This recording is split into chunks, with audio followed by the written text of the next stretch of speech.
crisis which socialists were not able to predict was their own.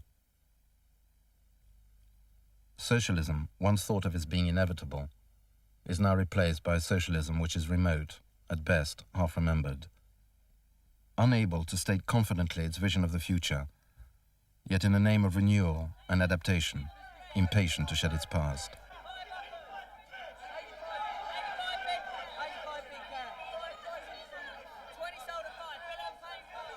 Everyone speaks about socialism as if we all know what it is, for it or against it.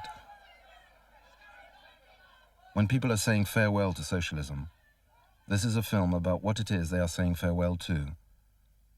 A series of portraits of individuals and their ideas one might encounter on a journey through the life of socialism in Britain today. The film is not about definitions. It is more an invitation to see whether there's still a place for the word us in the current political vocabulary.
I'd also like to thank them for associating my name with the project.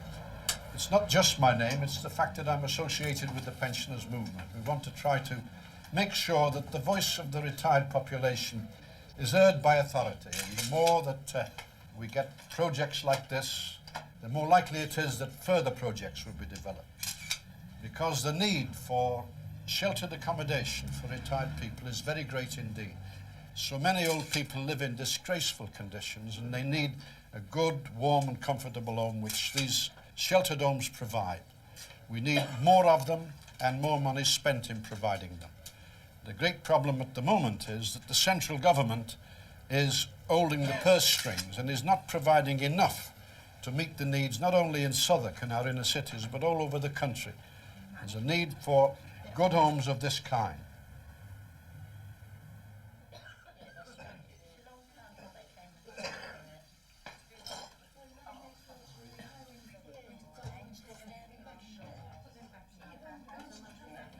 I suppose the men who went on strike when they were building the pyramids had socialist ideas because they felt the need for combination, to stand together.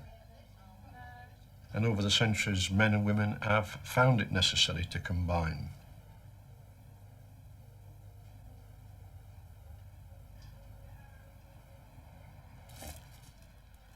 Peace on earth, goodwill to all men, that strikes a chord.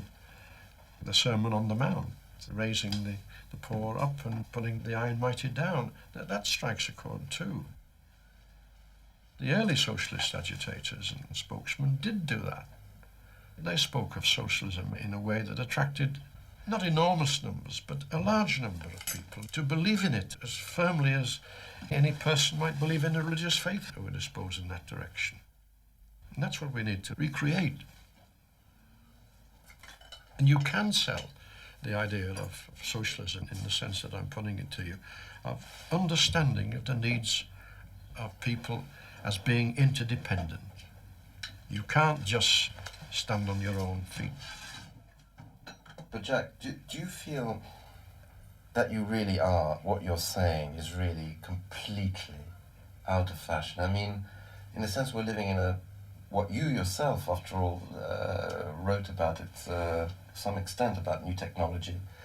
We're living in an age of television. We're living in an age of radical change, where these simple ideas that you're talking about, these religious, moral messages of socialism, really have no purchase anymore. That's it. It's finished. It's over. It's out of...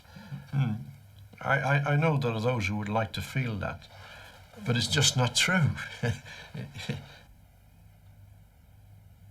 Even a Tory government has to accept a lot of socialist ideas. Otherwise, it could not serve the people. In so many ways, we've found it necessary over the centuries to get together and work out matters collectively. It's not just in the form of cooperative societies or trade unions, but in local authorities, in government itself, of whatever form. The question is, to what degree can you achieve socialism?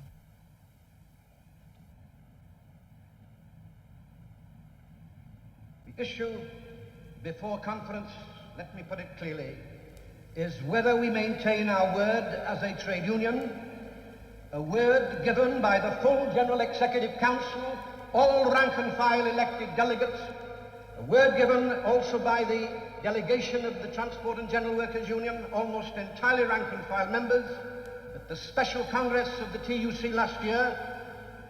Do we carry out our bargain? Do we show our belief in collective decisions? Or do we repudiate our word and become mavericks? I do not think that that is the position this conference wants to adopt. Yes, let's pressurize the government, but not destroy it. A total confrontation means the withdrawal of liberal support from this government, and the government could face a defeat. I don't want a government or this union or the trade union movement to be demoralized, downhearted, to run away. I want us to rally our people to gain and not to lose the prize.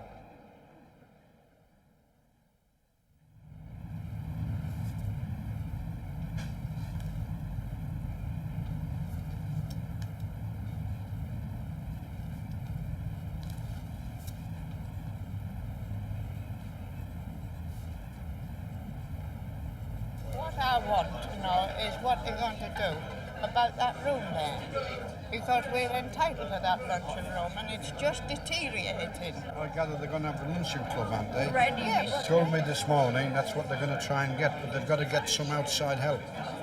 Well, why can't they let it and draw rent of it? I've been in catering, I know what I'm talking about. You want to organise some socials, you know. We Get a knees up. We have a club. Get them dancing we don't and want sing. knees up. We want meals where we can all I agree, the we luncheon want to sit together to have a meal. Well, I agree with that. I agree. The ward was telling me this morning that's what they want to do, and they're trying to get the support of other people to make sure that they can get the necessary help so that they can lay it on. Not only just for the residents here, but pensioners. That's right, pensioners living outside can come in. That's the idea. You've got the idea. I mean, you should be organising it. I do organise it. I'm the secretary for the committee.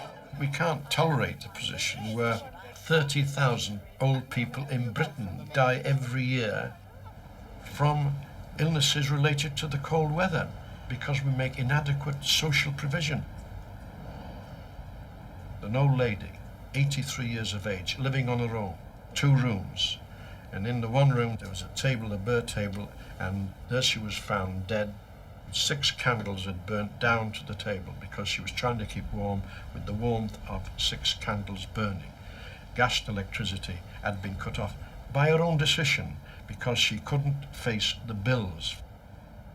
That in Britain, 1985, 1986, that's shocking.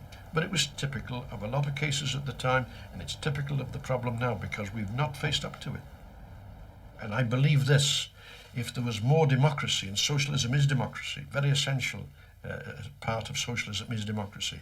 If there was more democracy, more socialist participation or democratic participation of communities, including the elderly themselves, given a chance to speak up, having meetings in the localities called by local councils so that we're able to have a voice in our affairs, I believe that there would be a lot more opposition to these inhuman approaches of the bureaucracy of a conservative government.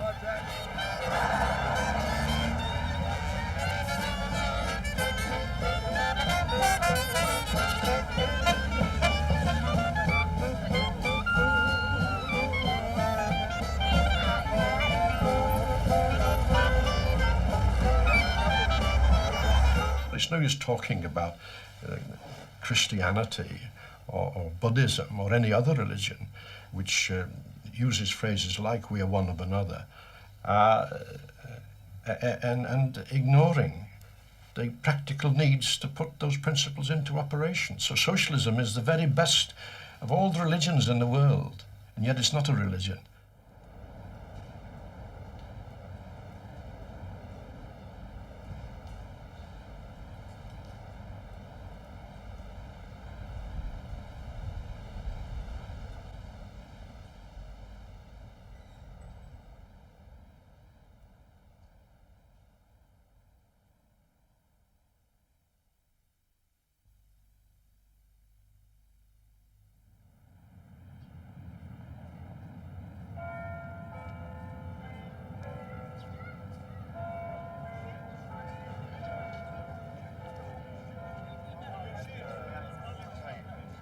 Spain reinforced my socialism because I was fighting with men who had similar ideas, who were prepared to risk their lives, leave their homes, leave their loved ones, in order to support a government that stood for socialist principles, which it did.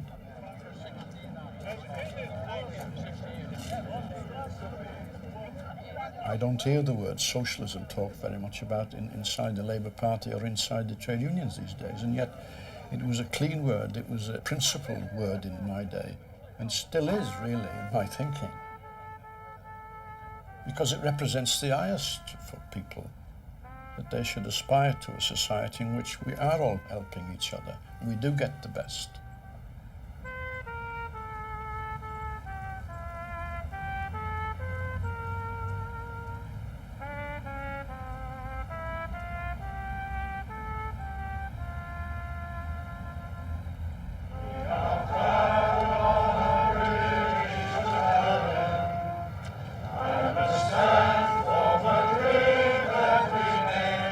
When I've met professional politicians at the top of the major political parties, I've sometimes suspected that they've lost out on principle.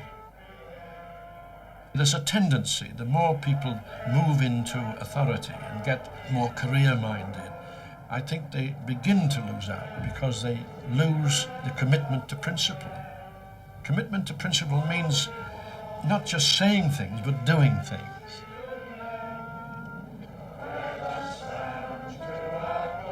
How then do you see your critics? For instance, with the social contract, you were criticised for, as it were, collaborating with a government that was not interested in the very principles you were talking about. How would you see yourself in that period?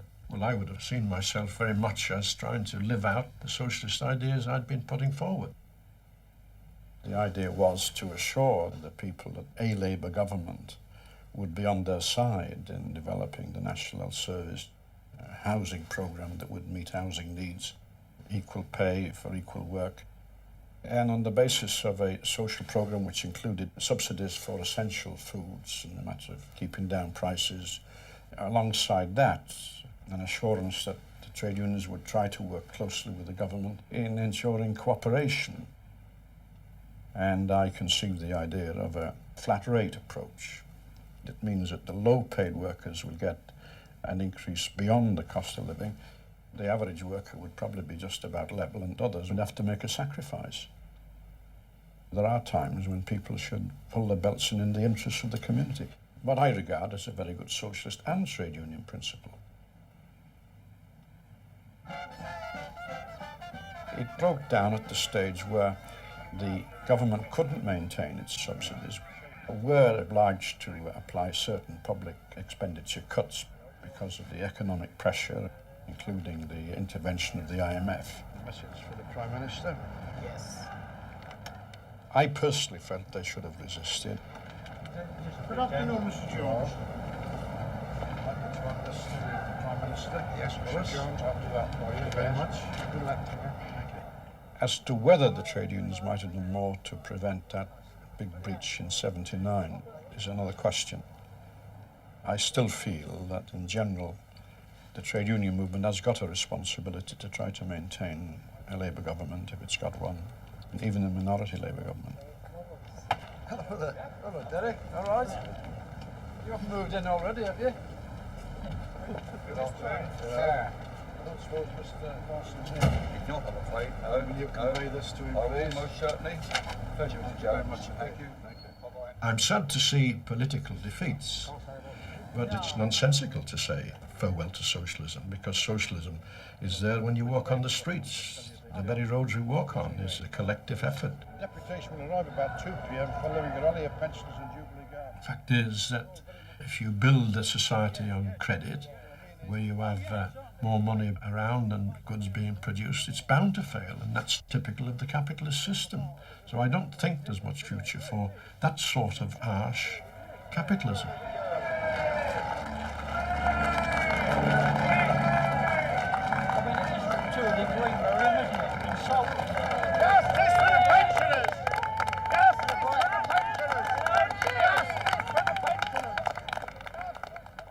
Equally, I don't want to see a domineering bureaucracy in government.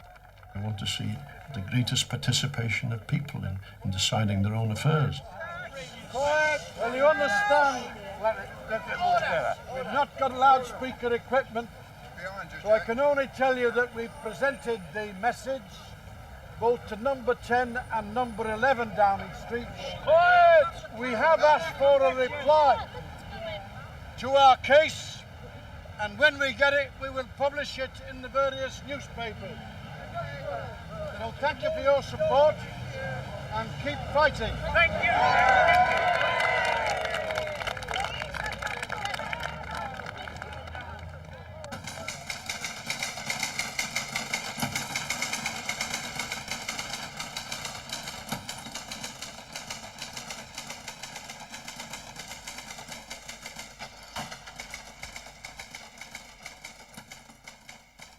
I believe that it is possible for a modern intelligent community to organize its economic life rationally with decent orders of priority, and that it is not necessary to resort to dictatorship in order to do it.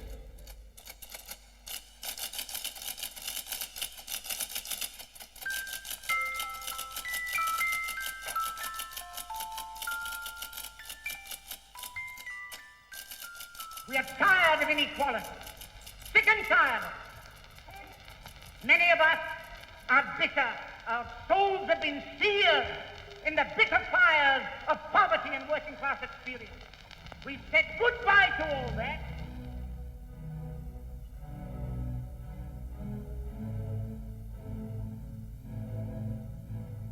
Nationalization is a means and not an end in itself.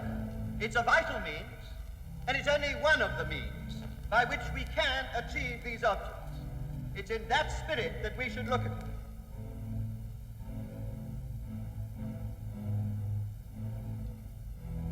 And to bring under public ownership and control through an international organization the essential raw material resources of the world, making them available for human needs and development.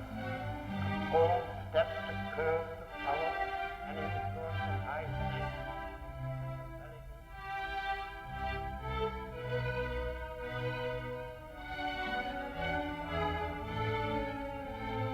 It is the will of the overwhelming majority of the people of this country to share and share alike whatever may be in the domestic or the national larder.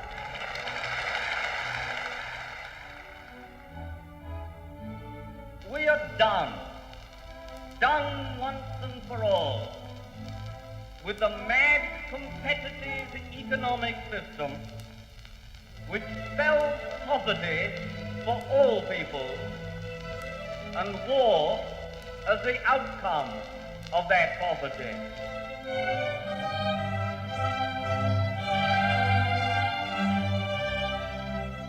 I am confident that the government has the cooperation of the people in its double task, that of reconciling liberty and authority and of basing freedom on social justice.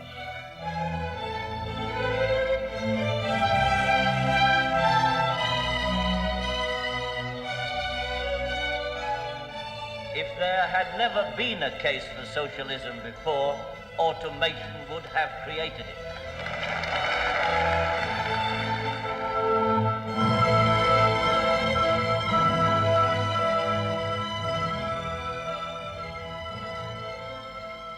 I have stated on many occasions that I think that the parliamentary system of Great Britain is so flexible that it can be used as an instrument for the achievement of socialism.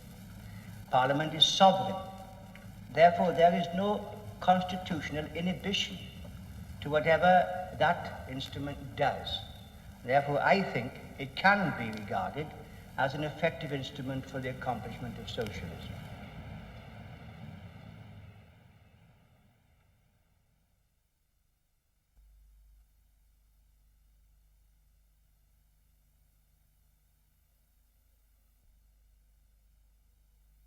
I want somebody to explain to me what new realism is.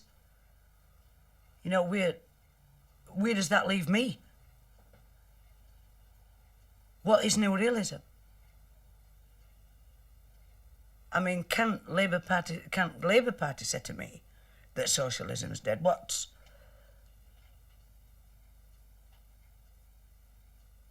I don't think so.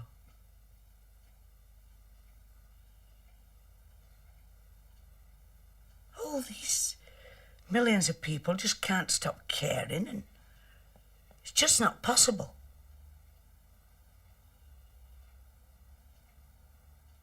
I mean, what was Labour Party slogan? Move forward with Labour, or whatever. They've changed their image to a red rose or whatever.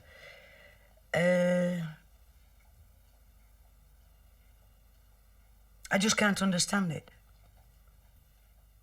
Can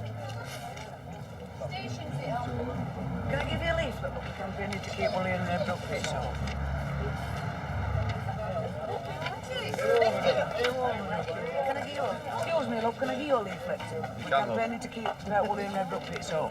Yes, Lord, you can, definitely. There's all facts on, you know, how much is being invested in them collieries and how they want to shut them and... Right, Lord. Can I get a leaflet? What's the problem? We're campaigning to keep Willie and Brooke pits open. I'll be quite honest, I'm half scared to death. I'm wondering what our future will be. Things are happening, and they're happening a lot faster than what we can really take in or what I can take in. I agree that things have to change. But change to what? I mean, I would imagine that Docklands people were very much like families living in mining communities. There was a certain kind of togetherness and closeness, and because of what's happened in Docklands, Docklands are no longer anymore Docklands were. In a sense, it's already started because where Cottonwood Pit were, actual village is Brampton.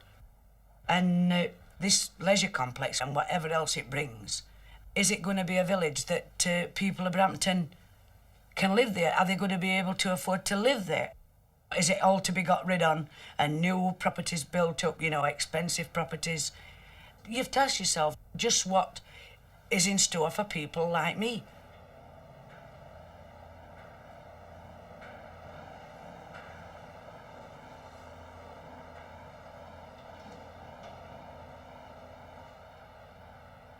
While most accepted the strike had to end, the issue was what was to happen to the 700 miners who'd been sacked for criminal offences during the strike. It was the delegates who got an even rougher reception. I were hoping, from bottom of my heart really, that they wouldn't go into work. They'd suffered too long Well, we'd suffered too long, we'd gone on too long. And when Scargill came out and spoke and said like that it would end at strike by a very slim majority, to be quite honest, I don't know what I felt. But it was so strange in this house. My father started crying, my daughter started crying. I didn't cry. It was a strange feeling. A feeling I can't really explain. It weren't real. The conference broke to ask the executive to think again. What was it recommending? Again, the answer, soldier on. So they took things into their own hands and by the narrowest of margins voted for the South Wales idea of a heads held high return. The reaction outside was one of horror, but they knew in their hearts that the strike had to end one way or the other. I wouldn't accept end at strike. I wouldn't accept wait ended. I'd achieved so much in that 12 months. You know, both awareness, everything. Our life could be. And I weren't living that life, and I hadn't for years.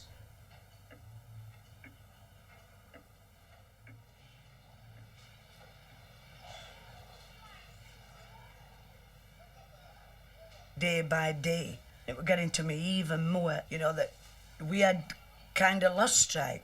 And because I was so active and so aware that there were people that would go on giving support and probably more and more. And so why did it have to end? Because we could have held out and we could have won. And all this were running through my mind. And in a way, I weren't really aware how ill it was making me. Probably if I'd have cried at end of strike and released it all that way, but I didn't. So it built up and it built up and it got to be worse.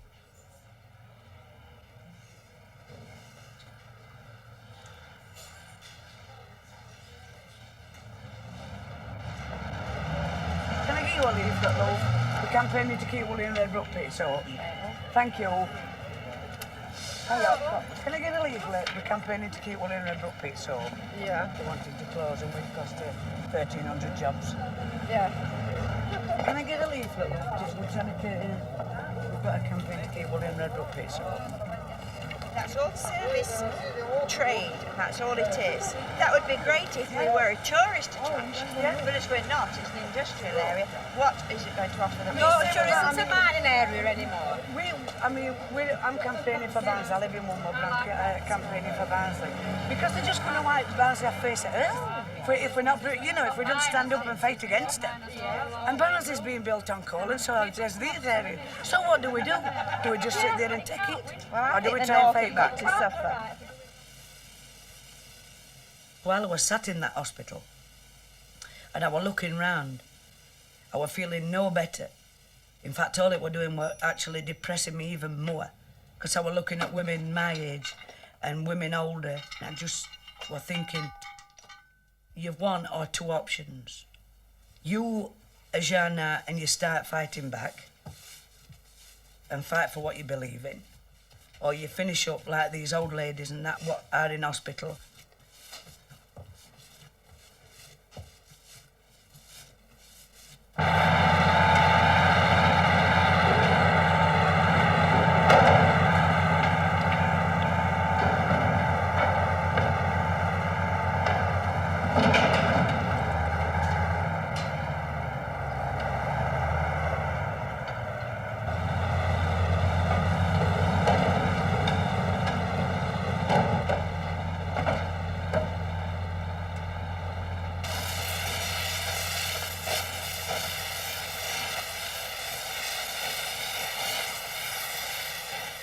I suppose you've visited areas that a pit's being closed.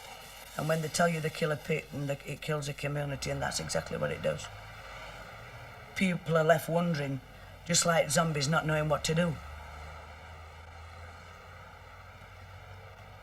It would be diabolical to close Darfield Main.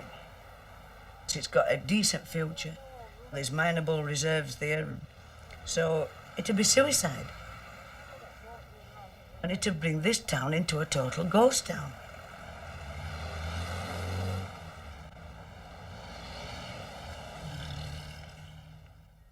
I find that, you know, I sit at home or whatever, I lay in bed at night and I think, you know, are my ideas wrong? Is my way of thinking, is it wrong? Should I be scared of what future holds? And then, next day, I mean, they usually say, oh, everything looks better next morning. We come into a stage that it never looks better next morning. It's just getting to look worse.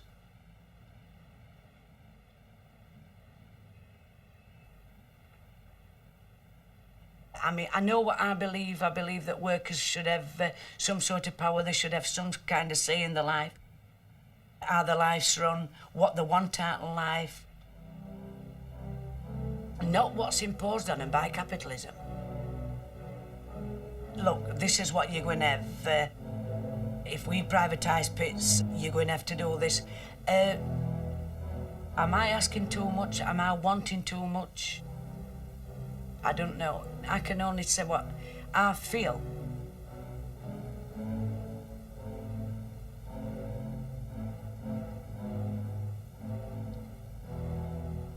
But people are scared of politics.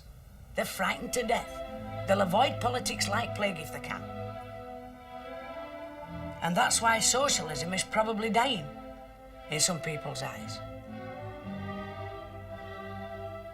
It's really hard for people like me, and especially women, going to these meetings, you know, when they've only been used to housework and going to a political meeting. By God, it scares them to death because they feel so intimidated, so inferior. But there should be somebody there not to tell you you've made a mistake, but say, look, your ideas are welcome.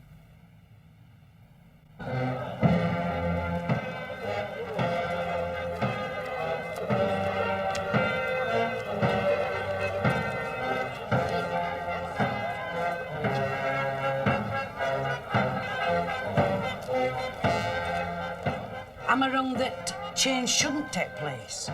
Because obviously as time goes on, change has to take place. Like a mine what's got no coal in it is no good to nobody. So it's got to be closed. That you accept. But you don't accept a case with these two pits and review procedure now. With 60, 65 years working life in it. Is there any sane economic reason to close that pit and lose all them jobs? 1,300 in all. There's just no sane reason at all. I'm not wrong in thinking that.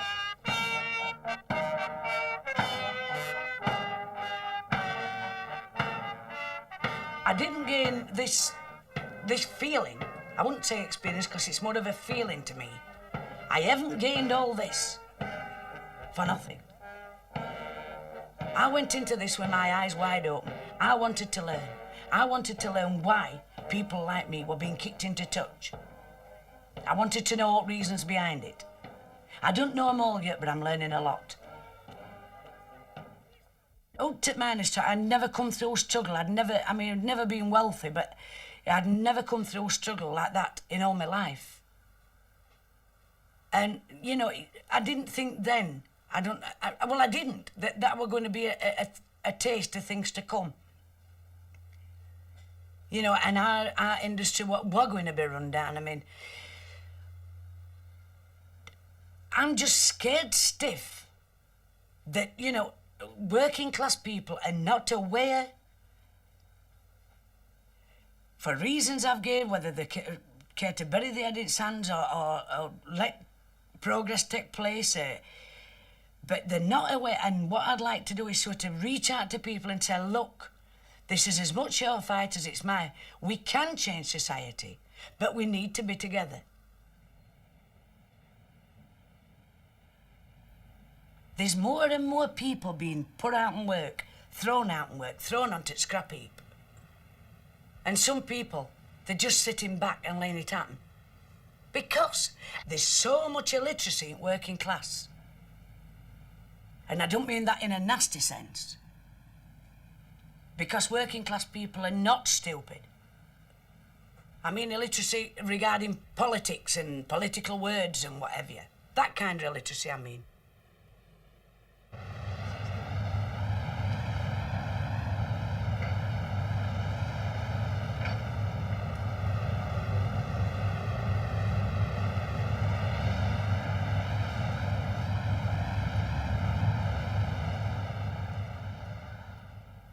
Mining were a way of life. That was my dad's job. It was the natural thing to do in this community. My father were a miner. You know, it was my uncle's job, his brother's. It was just the job, it was our way of life.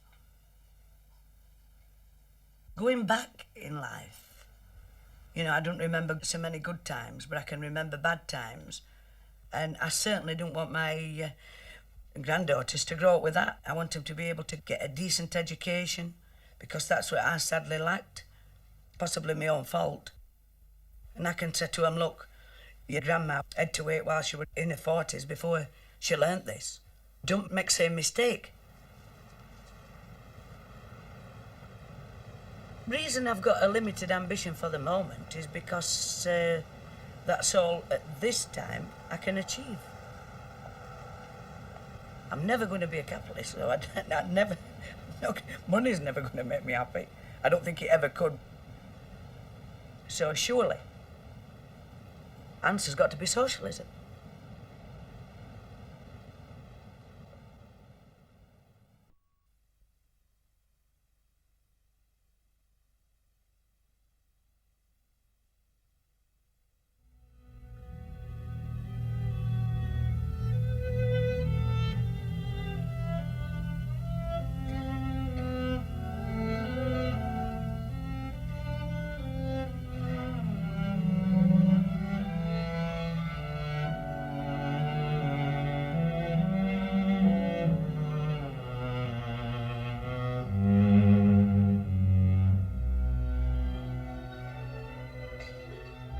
I became a socialist in a period of fantastic upsurge, and yet we've all had to face quite the reverse, a period of prolonged reaction.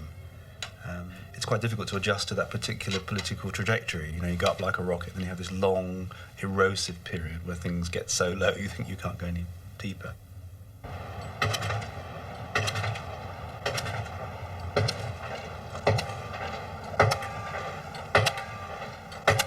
To me, however, it's even more important to have organisation during a period of downturn, because unless you're linked up with other like-minded thinkers and workers, you just see the world from the vantage point of your own alienation. Despite all your running, your blood pressure's fine. Now I'm going to take a blood sample. Most doctors say this doesn't hurt, but it does hurt, just for a moment, and then it's quite okay. And this is just a screening test, just to make sure the baby's quite okay. You can tell a surprising lot from this now. But leave you some blood behind, haven't we? Okay. So that's okay.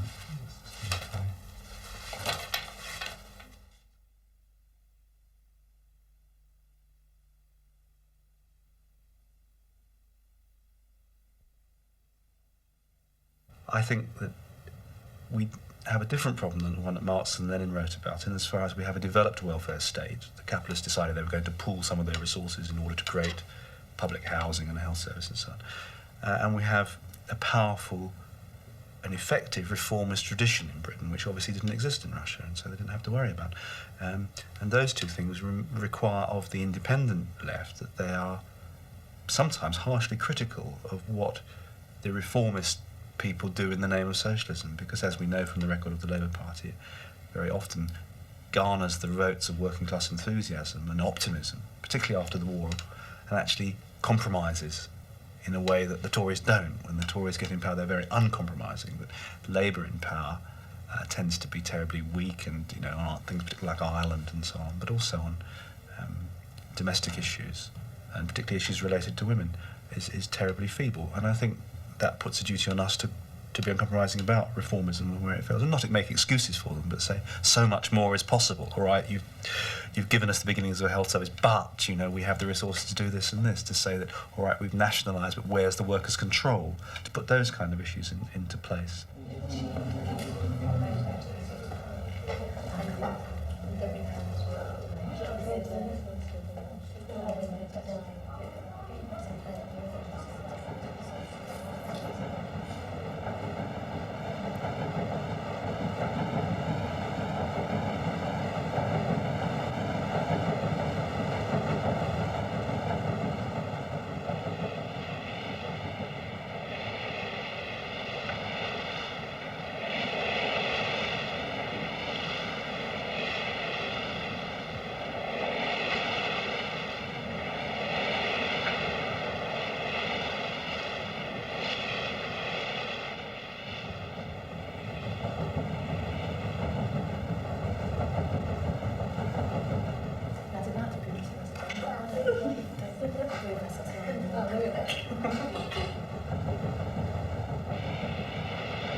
At the moment, being a doctor in East London is a very frustrating business because, first of all, when you succeed in making diagnoses, it's often difficult to get the treatment, the therapy that's required acted on.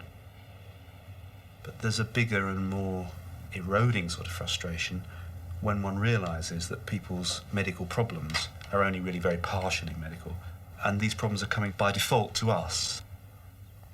Now, I see the definition of socialism as people having self-consciousness, understanding their own role, their potential in history. And I suppose in a small way that applies to medicine in some degree. You don't give Valium to people, but you give a chance for them to work out what is the problem that's causing them to take Valium. Hello, darling.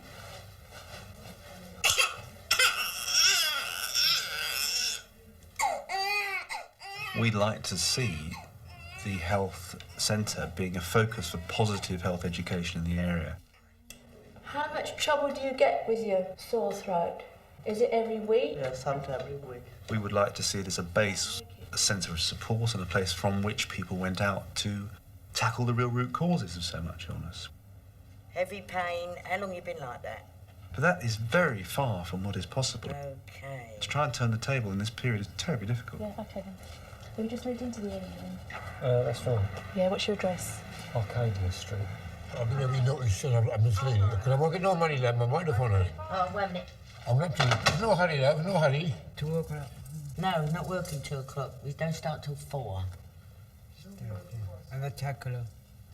No, I'll give you a 20 to 5 or a 5 o'clock. What's being revolutionary? I don't know.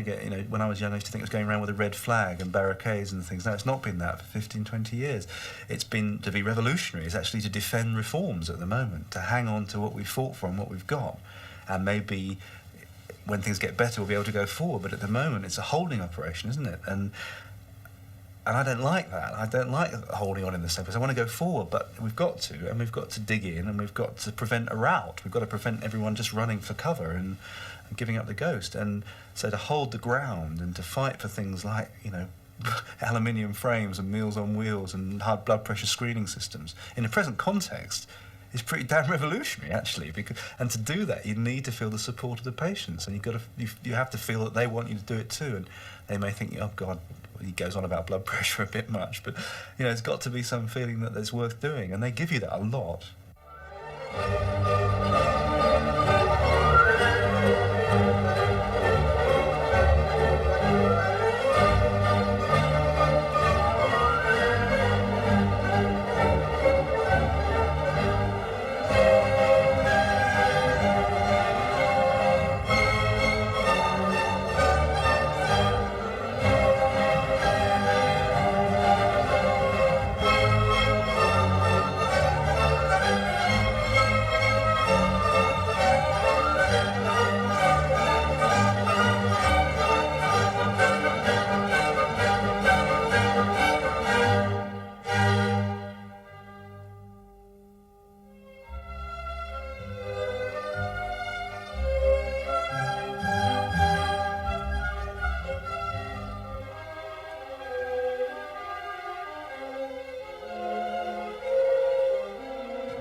A lot of patients think I'm a Tory because I wear a suit.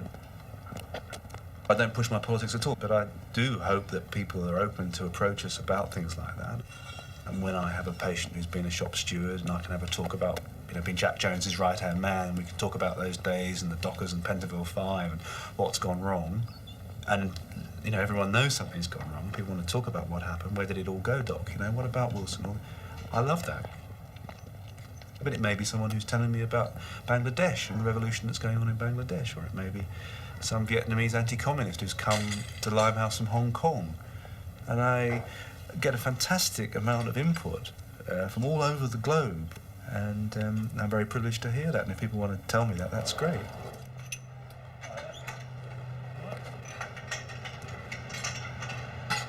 The last time I went to there, they told me they couldn't do nothing for me.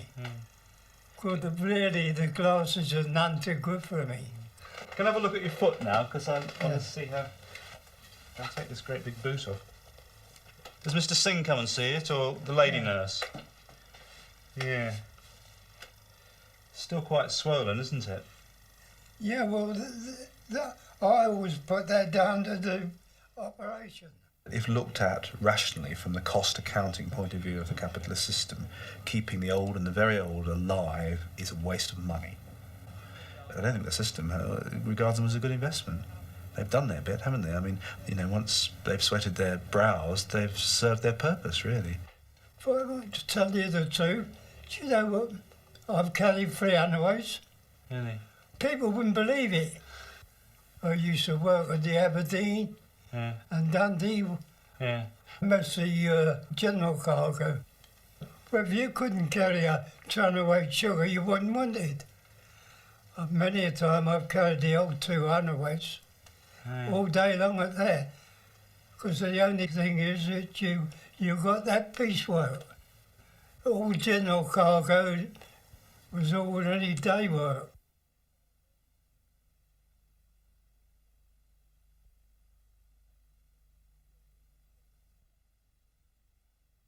All right, can you take some deep breaths in and out for me? Good. And take a deep breath in and hold it.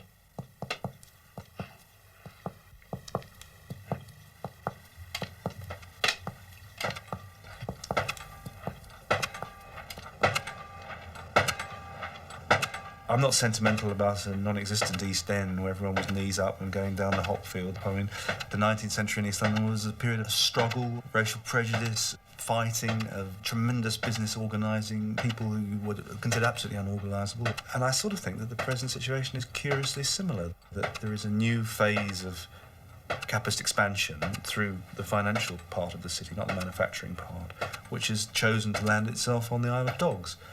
And we're going to see a social change of quite colossal nature, and we're going to see social conflicts arising. And the health divide between the rich and the poor is going to be, which is the story all over Britain, is going to be even more sharp in the East End. I think important things will come out of it. See, I don't think if your remark is you're against change, you don't say it's a bad thing that this happens. I mean, this is life. What you're talking about is the challenge and the conflicts and when things will arise. And will the people who build these new offices be unionised? Will the workers who work in them have a union? And you might find that the unionisation and the organisation of the computerised office workers on the Isle of Dogs in the first part of the 21st century is as important as the unionisation of the unskilled dock workers was in the late 19th century. Socialist worker. Socialist worker. Get your socialist worker here. Being in a small Marxist party like the SWP, which I've been in for 20 years, means I'm involved in a community of people who have thrashed out some common ground, who have a view about history, so I have some sort of way of reacting to events which isn't totally individual. And I think to be in a smaller organisation, which is actually committed to getting involved from the bottom and getting involved in agitation and doing something, is a much more healthy political position to be. You can be much more uninhibited in what you do politically.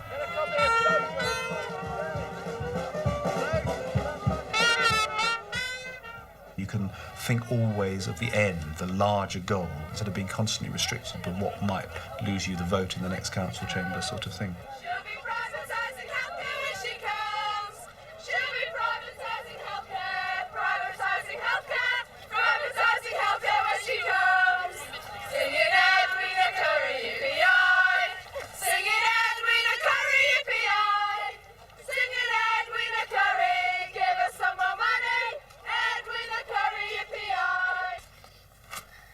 No. Which of those things do we use to brush our hair? Which one would we sit at to have our dinner?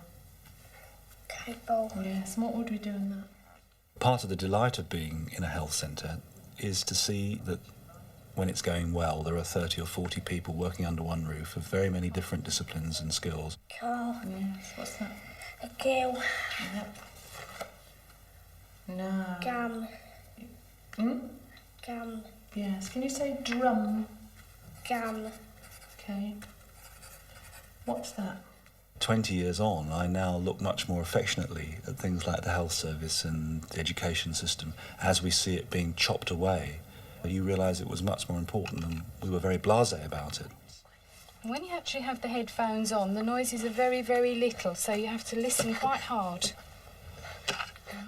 In a society which was organised on a different basis, which took human needs as its starting point, a society without this insane competition which produces so much unhappiness in the pursuit of so-called happiness, I think there will be a lot less ill health, and that ill health that there was will be dealt with much better.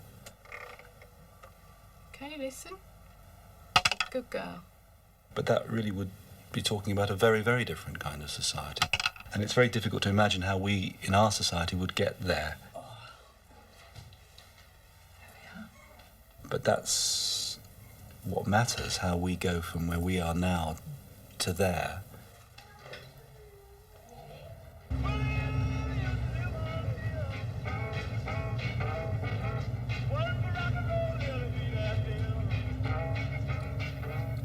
You know, when I'm in a lift on the 17th floor with dog shit all over the floor and, you know, the visitor crying baby that stopped crying, I get fed up. I actually understand that that is not happening because that mother is getting at me. It's happening for a complicated sequence of social crisis in which I am part of.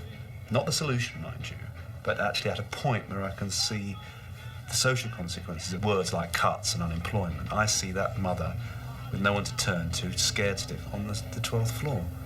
And I hope that mother will become more conscious of what she and other women can do to get what they really need, which is not me in the lift, but is adequate childcare, is decent nurseries, is proper schools that will educate their children and not just crowd control them for the morning.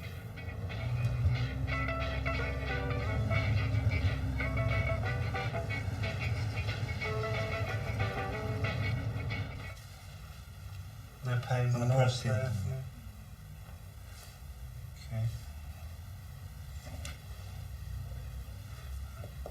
Do you drink much alcohol? No, I don't drink alcohol. Never? Never.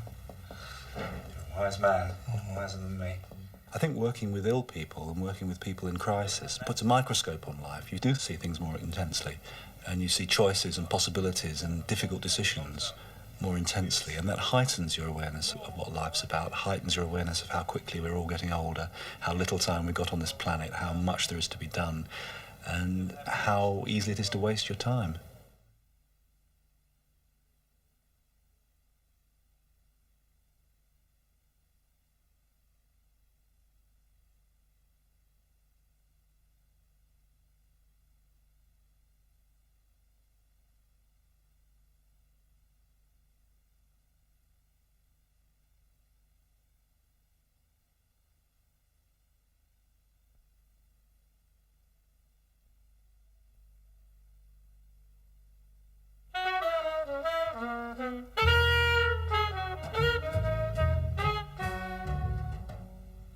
As a socialist economist, my concerns have always been, on one level, moral. I think socialism is concerned with solidarity and responsibility. That is, the responsibilities people have for each other. The vision of the new right, which informs the present government's policy, is that the moral responsibility of individuals is primarily towards their families. The family is the centre of everything. They recognise some kind of general responsibility to the nation, but it's very abstract and it's not seen as playing any very important role. Whereas I think for a socialist, the sense of community, if you like, and the responsibility to other people should be at the centre of things. And so I would say for me, the moral content of socialism is the starting point. I mean, some socialists feel very unhappy with that. They think it's a matter of science. But I think that's wrong. Even Engels, who's famous for asserting the importance of science in socialism, said that science was necessary in order to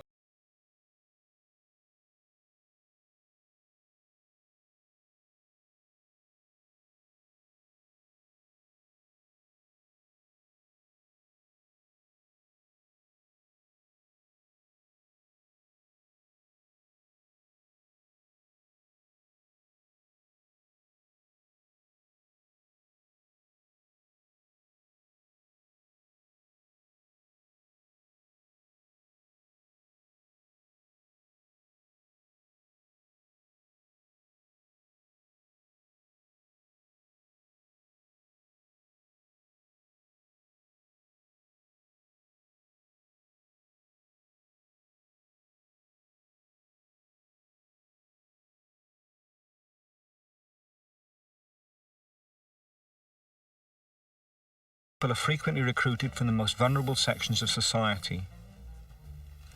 To achieve even the minimum of security and a decent standard of living, they need government support and the help of strong trade unions. They need a legally enforced minimum wage and legal employment rights so that employers cannot just fire them at will.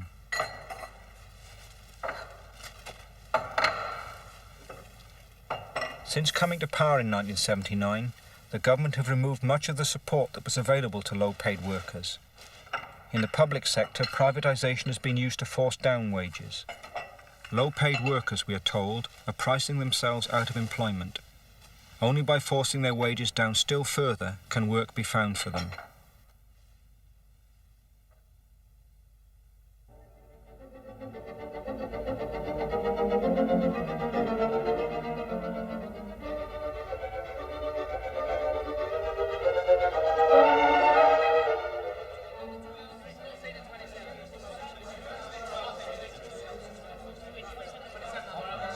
Big display. Militant. The question of low pay is ultimately a question of public perceptions. If people do not accept that the condition of low-paid workers is an injustice, and that they should make a sacrifice to get rid of it, no democratic government, however strong, can do much about low pay or poverty of any kind. To eliminate low pay requires two things. The low-paid must organise themselves, and they need to find a political voice. The low-paid cannot raise themselves through their own efforts alone. They need the support and cooperation from the rest of society. Many wage and salary differentials would have to be reduced. Tax rates might have to be increased, or the well-off might have to pay more for their public services. By well-off, I do not mean just the very rich. I also mean professionals like myself, or highly paid manual or white-collar workers. We would all have to accept some levelling of income.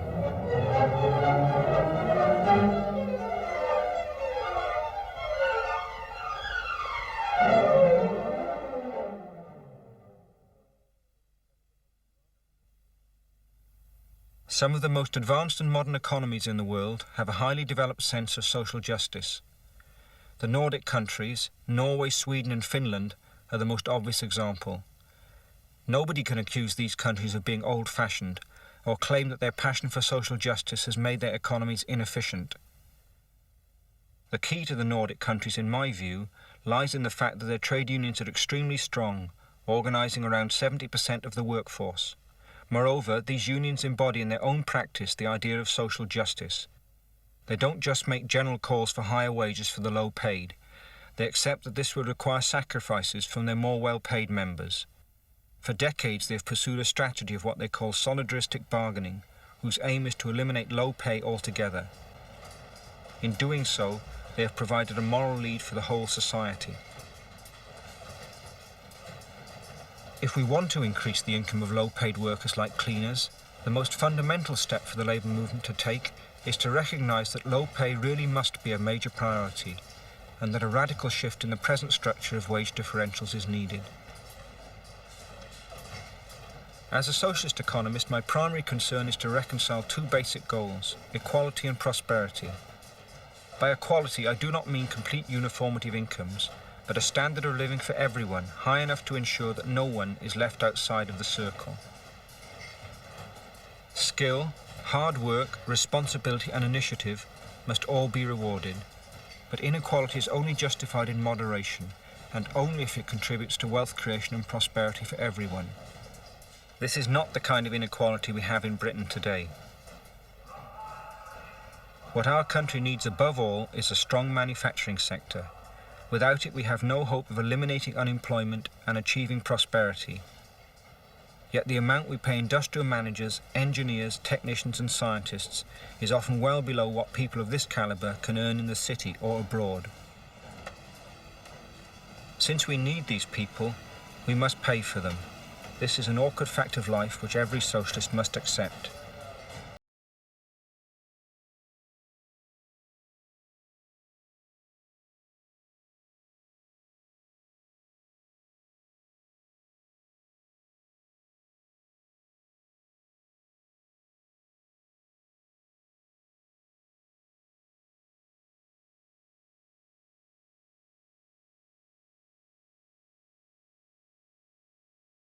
And profoundly harm the basic wealth-creating sectors.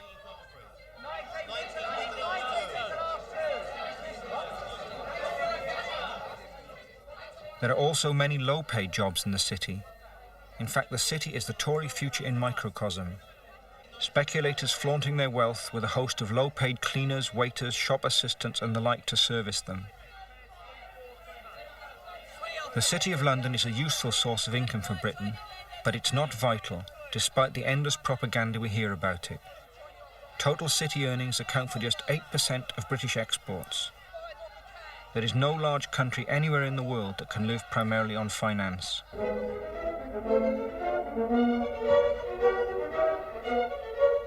Perhaps the worst aspect of the city is the way in which it dominates everything we do, the way it can influence government policy. If the city does not like what the government is doing, capital starts to leave the country. There is a sterling crisis and there's panic all round. How often do we hear, the city thinks this, or the city thinks that, city analysts believe, the city reacted badly to the news.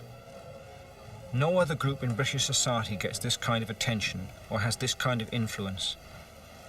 A Labour government, if it was serious about tackling inequality, especially the fortunes and bloated salaries being made in the city, would have a real fight on its hands. City opinion would become very hostile, and there would probably be a financial panic. If past experience is anything to go by, Labour would back down. The truth is that anyone serious about equality in Britain, or even developing our manufacturing industry, must do something about the city, must break the stranglehold it has over the British economy.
Dear brothers and sisters, we are a group of ex-Silent Night strikers who, since the strike ended in February, have been trying to form a workers' co-operative. This was because we felt that we were now unemployable around our area due to our trade union activities. We had a great deal of support during the strike, and because of this we find it hard to write this letter. However, we have now got to the stage where we have premises, orders for work, but no money to buy necessary machinery and materials. We originally started with 13 members of the Co-Operative. However, the attitude of the banks and the council towards lending us any money has led us to a slow dwindling of numbers due to financial pressure, as we have now been out of work for over 2 years. Therefore, we are appealing to trade unions to see if you could help us in any way of financial donations of any kind in order that we can achieve our ambition. This is to form a workers' cooperative and run it how we believe a firm should be run, with equal opportunity for all, and maybe take on more strikers who are still out of work.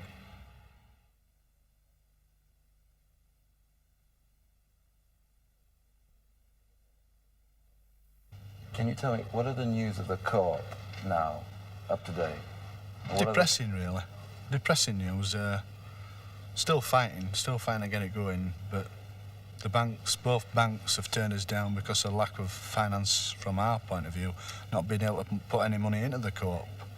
The West Yorkshire small firms who are run by 5 councils, they've said they won't give us any money unless the banks give us money. The council won't give us money unless the small firms and the banks give us money. So we're in the middle looking around and seeing which one will break first. It's my 3rd conference, is this. The first 2 times I were coming down because I were on strike, trying to get support for us. The 3rd time I got selected by my Labour Party and I came down to see what the internal workings had coming inside the conference hall instead of stood outside with a bucket. And that's what I've been able to do down here, is to try and get amongst these people who I know can have a little bit of influence back up there, and hopefully it might break and somebody might come forward. I don't think we'll break the banks. For God's sake, we have been fighting system for the last 2.5 years now. I mean, we're fighting Tom Clark and Multinational, then we went on, we're trying to fight the banks and Bradford Council now. And we don't seem to be getting anywhere fast. But we're still there fighting.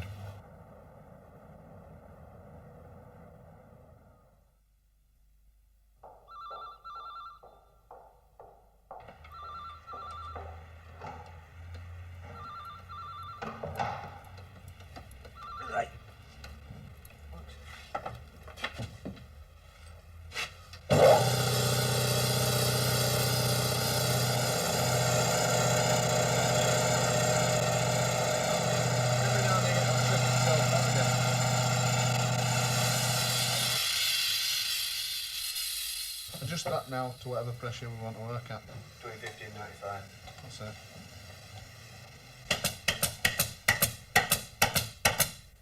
Yep. Perfect. We're in business, lads. It's about bloody time. The number of leaflets we got left till we get some more printed. We just have about enough to do Eastbourne. What streets on Eastbourne do you want to do? Sun Street, James Avenue, Vincent Avenue, the Greenfield Gardens. We're at a stage now where we're going to try and get going, even though we've no money. But it's hard. I mean, no 2 ways about it. I mean, the fact that you get pressure from home, and I can understand that pressure, you know. They've sort of supported us for over 2 years, particularly my family. And there is times when you've got to sort of say, well, in about time I made a commitment to my family. But there again, if I went and got work, then maybe I might only be there a week, and maybe be sacked for what I've been in past.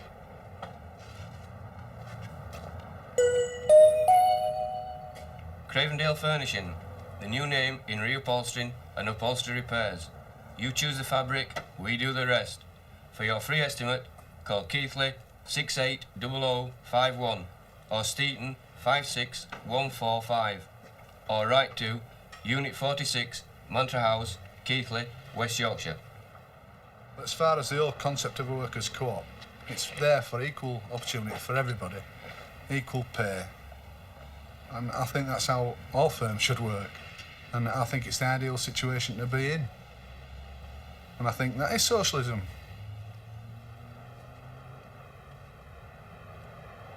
There is a lot of people within the movement who disagree with workers' co-ops. But I suppose to put it in a nutshell in one respect, you can just get a membership form out of the Labour Party.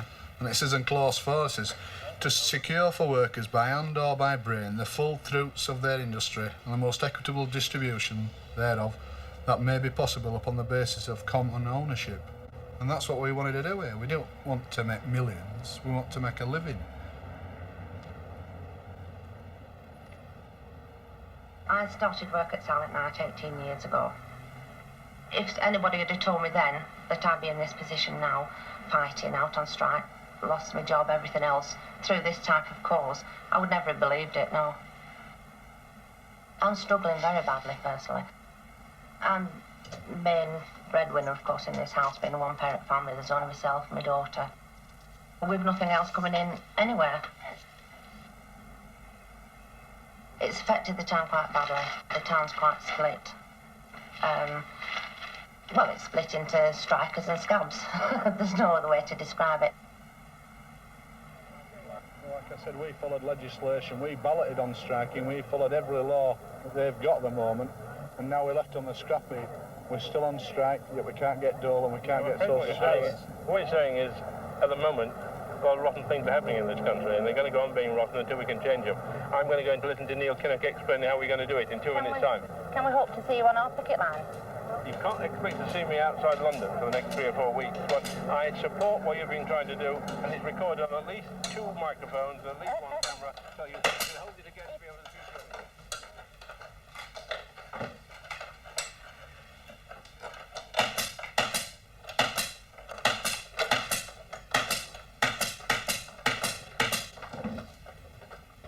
You get one of these to start with, agenda. Now that's completely changed by the time you get down there, because they give you another one. You know, conference unit, that's the difference. That's the finalised version of the composites. And they do quite well to print them out, really, because you go on a Saturday to them composite meetings, that I said, and then they produce this for you for Monday. And then all the emergency resolutions that come, that's the report on the youth consultation. Now, if you want to have a look at that after them, and they'll spread them out. I've a load more in car. In fact, I think it's... I brought them in once, but it just covered the table for obvious reasons. I didn't want the table covering. And now that is interesting. And that's written by Tony Benn, Ken Livingstone, and it gives a detailed account of the elections. And it's loads of details, you know, on how we lost the elections, on how they see it. And I must say that reading it, it's there for everybody's eyes to see. I mean, and it's quite good as that. They'll give you the real reasons why we lost the election. And the NEC report, boring and totally incomprehensible. I mean, you'd have to sit and really digest it for a full day. And I've gone through all pile, and I've got a blank table here, and I've missed loads of stuff out that we're going to tell you. So maybe you might be able to bring it out of me.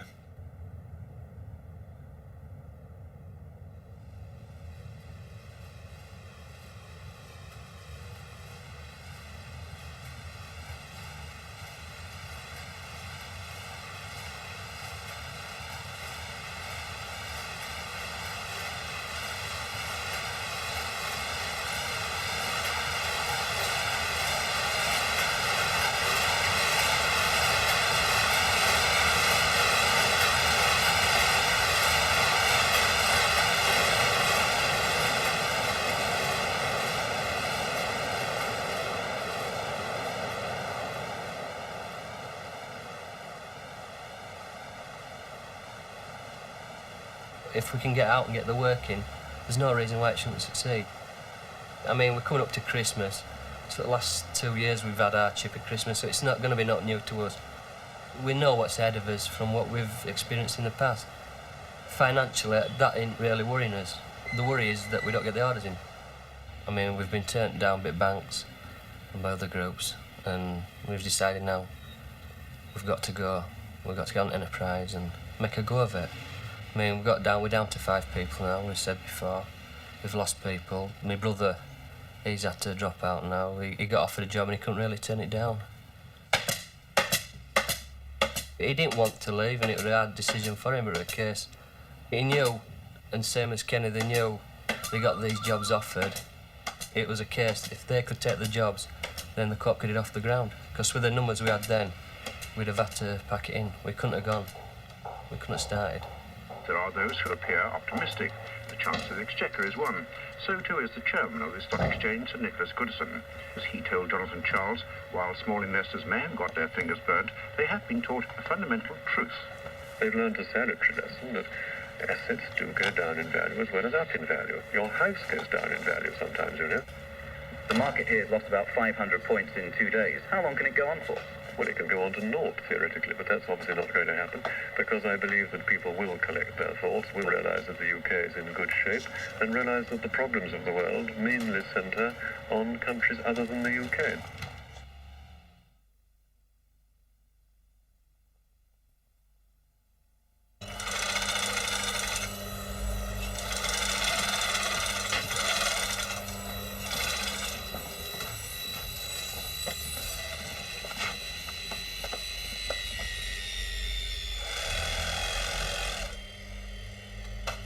For when you were last here, we weren't sure how we were going to go. We didn't really have any working. But in the last 6 months, we had a load of leaflets done in Walthamstow, down in London for now. And we absolutely saturated Keighley area with leaflets, and that started bringing work in. And from there, we could build on it. I mean, we now advertise in local paper every week. We've advertised at local radio station, and the work's just pouring in now. We're now employing a sewer, so there's 6 of us now, instead of 5 who's coming, and she's now a member at Co-op. So at least we've been able to employ someone else. Plus, we've got a lad coming in for a work experience with special needs from a special school. We're going to give him some work experience, because, like we told you before, we want to make a go of it and build a decent firm, but we also want to put something back into the community after all the support during strike we had off the community. And hopefully, after 12 months, when we come off enterprise, we'll at least be able to afford to pay ourselves a decent wage. Because we're only on £37 a week now, and people don't believe you when they tell you, because as aim is to build a company, and we're ploughing everything back into the Co-op. And you see the machinery we've bought now, we've got a circular saw, we've got a portable compressor, and it's all through just scrimping and scraping and going out and buying it when we can.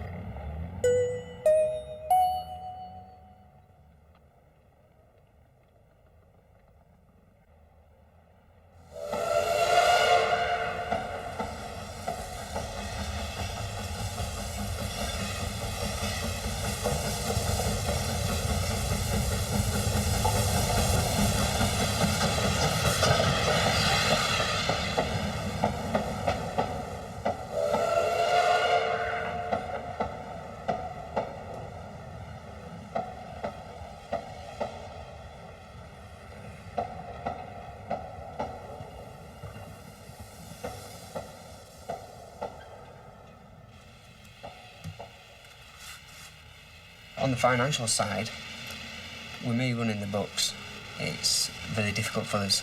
It's capitalism v socialism. If things are going good, I'm a socialist to heart. But if the work ain't coming in, I grow horns, become a right capitalist, save every penny. I even bawled out my so-called socialist friends about the monies and to knuckle down. We often give money to people who have helped us when we were on strike, and the other members of the Co-op are wanting to give this money away to such people as the seamen down in Kent. And I've sort of said, oh, we can't afford it. And then I've gone away after the meeting, and I'm really torn between this money and the socialist beliefs. Well, Mr. Stott, I'm Steve Price. I'm representing Labour Party in May elections. I wonder if you've got any feelings on how you're going to vote. No thanks. No thanks? You don't know how you're going to vote? Come on. For heaven's sake. Don't let me spelling. I'm Steve Price. I'm representing... Personally, I got a letter this morning from Building Society, close to losing my house. The amount of money that we are getting paid, it's next to nothing. We get paid enterprise allowance. We can't afford to pay ourselves anymore because we have to plough all the money back in. Do you know what the effect the poll tax is going to have on it? I do, yes, I know that. I don't know whether I'll be able to stick with a Co-op for personal reasons, basically, to make sure that my family have an house to live in and food on the table. It's an hard decision to make. Well, I mean, we've employed somebody already, be it on a small amount of money. And it's progressing. It's progressing faster than we believed it could. That's what's so hard for me. I'm really upset about it. I can't say no other. I want to really stop with a Co-op, but I just don't see myself being able to. That's the hard thing. It's upsetting, really, you can look at the big mills like that, and you say to yourself, I mean, we didn't really want that. We don't want to be a big organisation. All we wanted to do was make a living out of it. And I can see it's going. So if I did walk away, I know that I won't be leaving a sinking ship. I'll be leaving a ship that we're going to float around the world a few times. We followed every law that they've got at the moment, and now we're left on the scrap heap. We're still on strike. I wasn't politically motivated. I was on strike, but it was through being on strike that I became politically motivated, and I've learnt a lot in 3 years. It's policies that have got to change. I mean, and it's no good saying that you don't like policies of the Labour Party and that you want to change it if you're not a member. You've got to be part of that organisation to change it, and that's what I intend to do.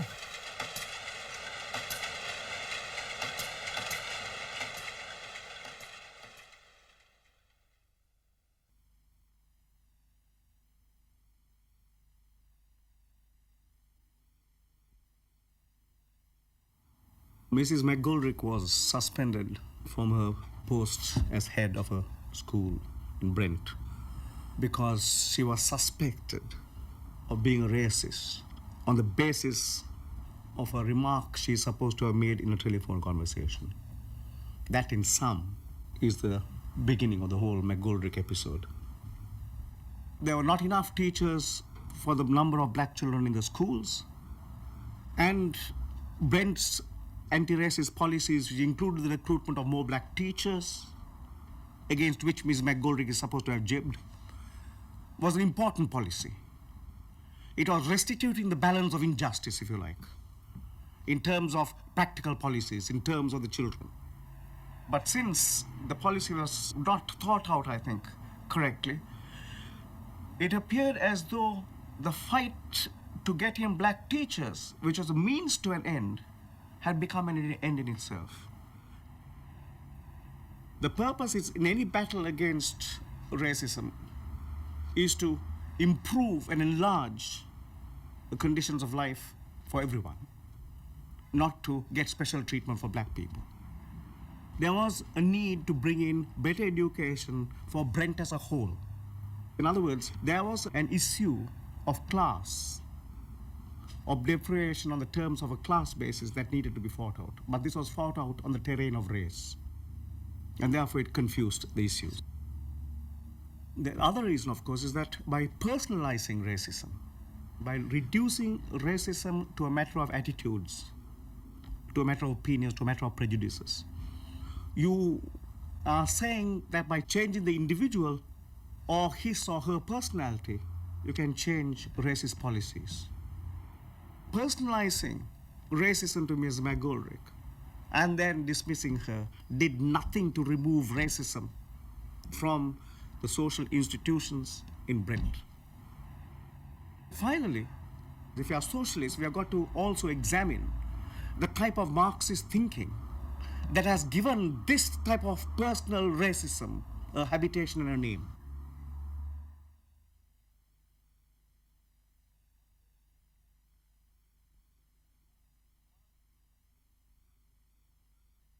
One of the things that we learned, I suppose, in fighting racism in Britain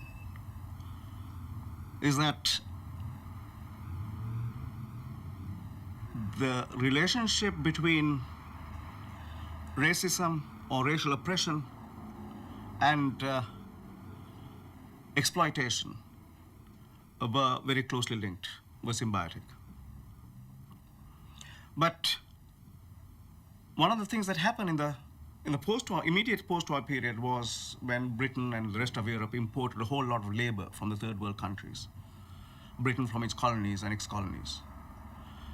And then by about the end of the 60s, it was not so much the recession itself that caused the layoff of lots of workers and black workers in the first instance, but also the change in nature of the means of production, the change in nature and in the level of production.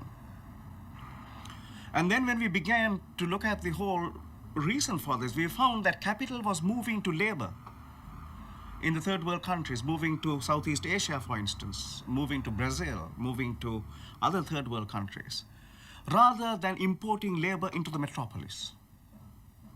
Now that was a fundamental change. Behind that fundamental change, when one examined it, one began to see this shift of capital to labor rather than the movement of labor to capital. It had to be understood not merely in terms of the recession, but also in terms of the nature of the productive forces that have been unleashed by a technological revolution. More than 2 weeks have passed since the tragic murder of Charanjit Singh, who was stabbed to death in suspicious circumstances in Catherine Road, Forest Gate on 11th of October. Given the past history of attacks in the area and despite various representations on behalf of the black community, police have refused to provide information to the community and the family in this connection. We feel that among the reasons of the police ineffectiveness are the deployment of inadequate resources towards this investigation and inherent police racism. The black community urges the police to widen the scope of its investigation to explore all possible motives of the murder, including the racist motive. At 10 a.m. on Friday, 30th of October, we will observe a minute's silence and lay wreaths at the spot where Charanjit fell. The community groups gave the police 1 week's ultimatum that if by Monday they do not give us any positive indications of their inquiries, the community will embark upon a series of massive civil protests.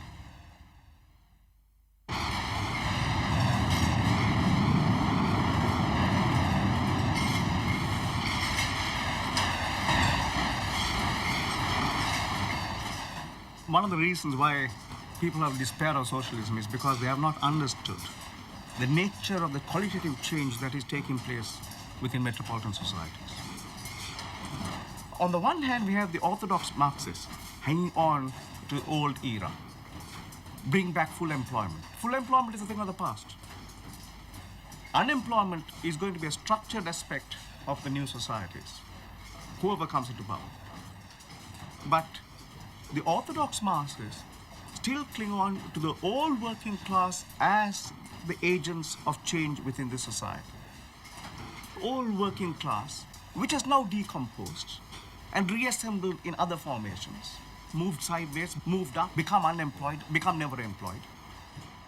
On the other hand, the Marxism today people and the cultural wallas, they began to look at the new social forces, by and large, as the agents of change.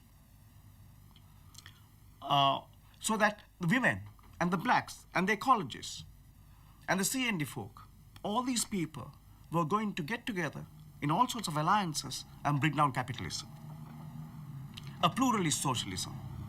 But what they failed to do was to understand that within the black community, for instance, there's a stratification that has been taking place.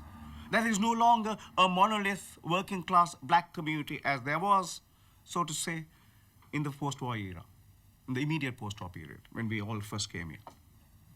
That in the women's movement, certainly, there's a class hierarchy. If you don't like to call it class, we don't have to call it class. But let's use class as a metaphor for oppression, for exploitation, for immiseration. My point is this, that irrespective of whether or not there is a working class as we used to know it, there is still poverty, there's still exploitation, there's still oppression. And the task of socialists, the task of socialism is to get rid of exploitation, is to get rid of injustices, is to get rid of social injustices. Not, I don't think, just to enter into struggles for black liberation, qua black liberation.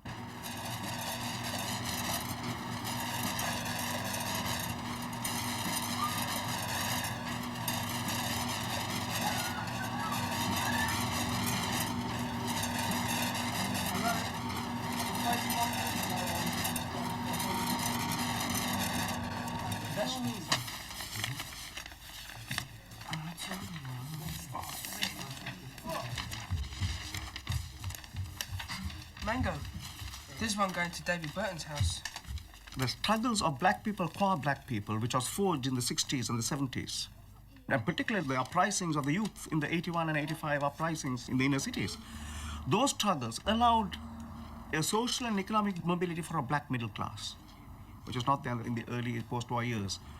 And that mobility, that ascent of the black petty bourgeoisie, if you like, also carried with a pseudo-ideology or a fabrication called anti-racism, which was personalized. It was removed from the institutions because what these people wanted was to be able to get promotions, was to be able to get places within the bureaucracy, was to exert their power in ways that they could feather their own nests, and so on. They were not working for the masses of unemployed black youth in the inner cities. They were not working for the working class black people. So in that sense, they developed a whole series of things like racism awareness training. Racism became a thing in the mind. And we were into skin politics, not the politics of power. We were into culturalism, Bharatanatyam, reggae. Right? Each person was to get his little ethnic bit.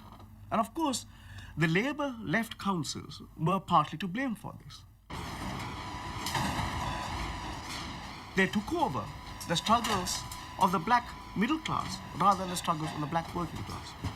They didn't say that the fighting that went on in the inner cities were uprisings against a terribly oppressive system. It was like an incubus in the brain of black kids. And they were not so much unemployed as they never employed. Locked up in the inner cities, in the ghettos and forgotten. And they had to fight their way out of that. Now, the Labour Party could not relate to that situation. Even the local Labour councils could only relate to the type of middle-class racism that kept people from jobs, that kept people from promotions, that there wasn't a quota of this and a quota of that. It was head counting. We still have it. It now goes under the name of equal opportunities. But equal opportunity is not the same thing as equality. They had not understood, not taken on board the contribution of the black working class to the working class struggles as a whole in this country. And of course, in the forefront of the post-war struggles, the forefront of the political struggles, however small our numbers, it was the black working class that had led the way. They had fought not for so much a standard of living, but as for a quality of life.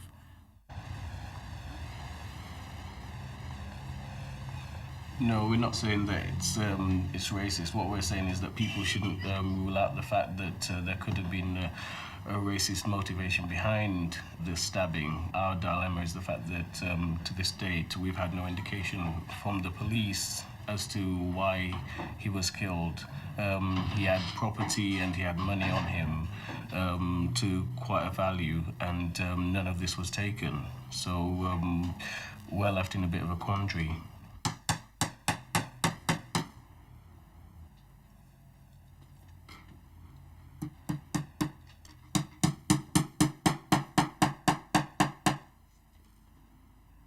Afro-Caribbeans and Asians living in the inner cities, deprived of social and welfare services, deprived of proper housing, deprived of schooling for their children, began to forge a community spirit within themselves.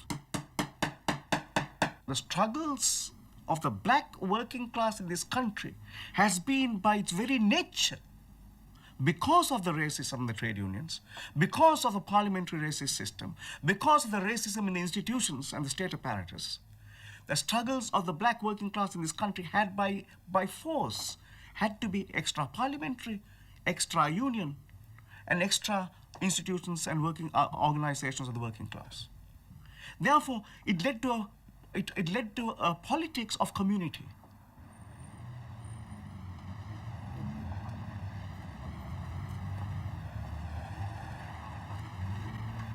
When the factory strikes began to take place over racism, over the right to join trade unions, the community came together and closed up behind the workers.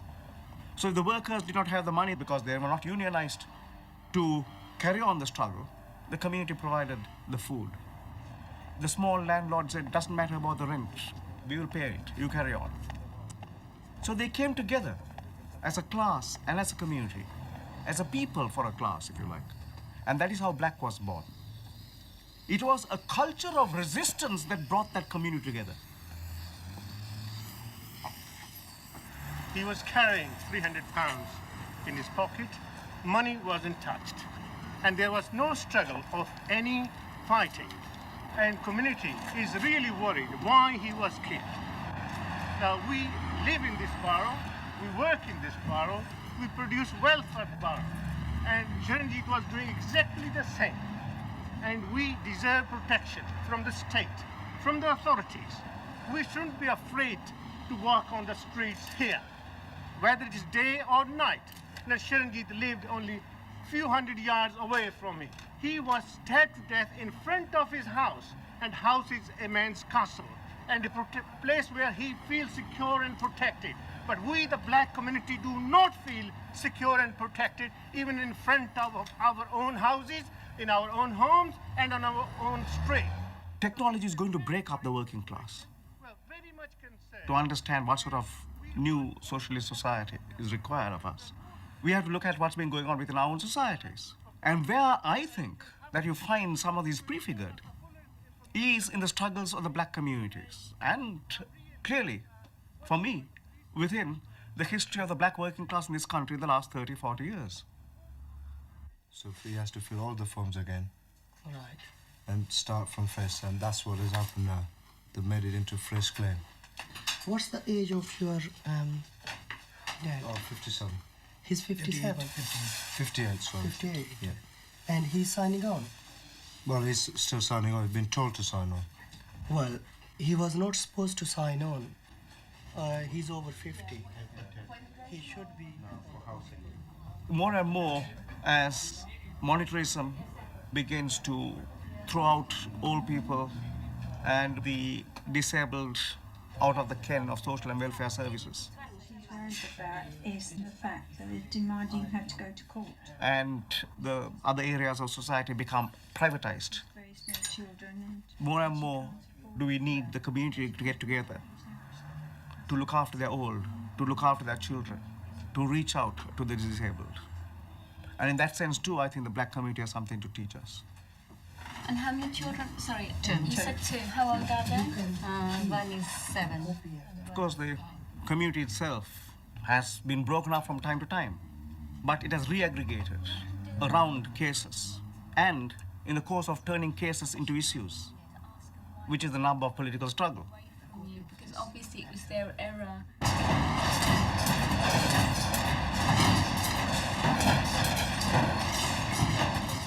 The danger is in romanticizing, but there is absolutely no question, no doubt in my mind that some of the pre-capitalist traditions, if you like, of the extended family, of community relations, of people closing ranks behind their children, behind communities, those traditions are still those which weld the community together. When we begin to talk about the new post-industrial society, those things become very important. Because what does the technological revolution mean? If there is more production that can take place more cheaply, there can be a fairer distribution for all. If it needs less people working, therefore you have more unemployment, we can still distribute that work fairly evenly among the unemployed, so that all the people, if you like, can work half the time. There's a possibility of paying a minimum wage to everybody. So we are talking about a more egalitarian distribution. But we're also talking about a society in which there's much more leisure. Leisure can give us the time and the inclination, the time to reach out and touch each other, to look after our old people, time to grow up with children, time to examine the way that society is moving. This is a creative leisure that a technological society allows us.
If you have to organise from harshness and from bitterness and anger only, the socialism is going to be harmed.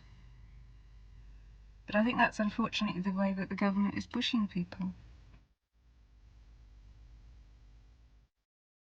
When we started, we thought that we were the beginnings of something that was going to be taken up by Labour nationally. And we knew that what we were doing couldn't survive in one city.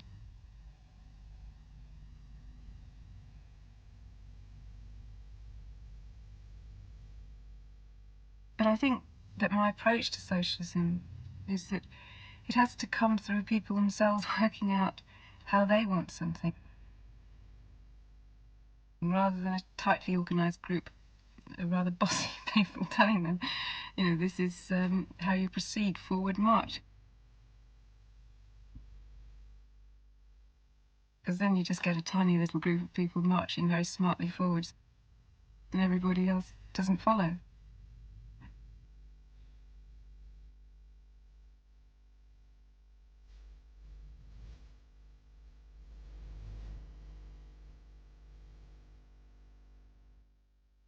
When you look at the GLC, is it over for you now, or does it have a future? And I still feel sad, because it seems such a waste that the GLC did so much and opened up so many things. And I can see that aspects of those have been carried on in local councils throughout the country, but the overall impact of it has been lost. I also feel angry because there seems to be almost a combination of interest to forget about it and to draw a veil over it. Not only do the Conservatives want its memory buried, the Labour Party is not interested in what we were doing, it seems to me. Truly mistakes were being made because it was all new, but so much good that was done, and people who would not relate to socialist ideas and wouldn't actually probably be anything to do with the Labour Party, really feeling something good is going on because they see something actually arising that is useful to them.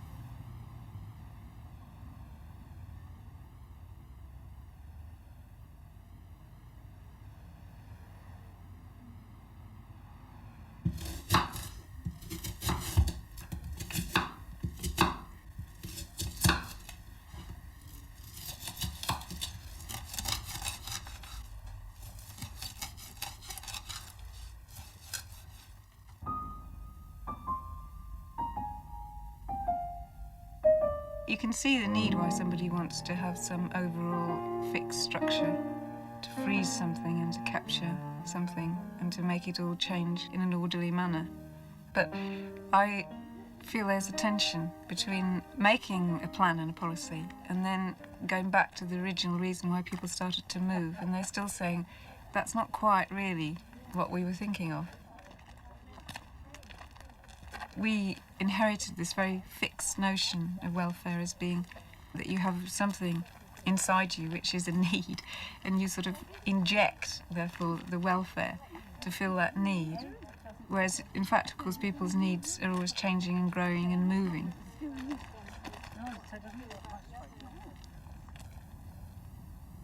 I feel that it would be much better if I spoke on my own personal feelings as to why Edward Carpenter, a man who died 10 years before I was born, should still be so important to me as a gay member of the Labour Party.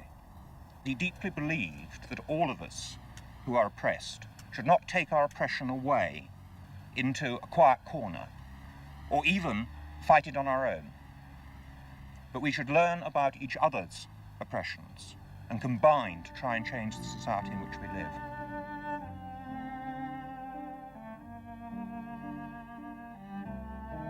One of the weaknesses in modern socialism is that it doesn't enable people to develop the capacity to imagine.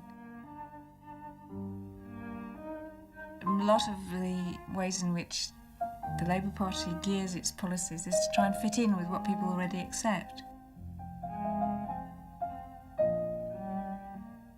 What the GLC was about was trying to develop through concrete examples of what was needed the capacity for people to imagine how a whole society could be different.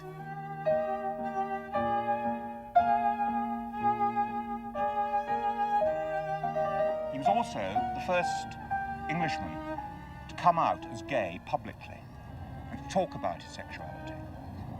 No other person in this country did that until Michael Davidson did it in 1969. And for the rest of the gay community, it had to wait to the gay movement of the 1970s. He didn't hide his sexuality away, even in those difficult times. And I'm quite sure it was at the heart of his socialism. He struggled to change society, a society that was extremely antagonistic, not just to gay people, but to all the other people for whom Edward Carpenter fought. And raise the star, standard high, within its shade we'll live or die. Though cowards flinch and traitors sneer, we'll keep the red flag flying here. With heads uncovered swear we all, to bear it onward till we fall. Come dungeon dark or gallows grim, this song shall be our parting hymn.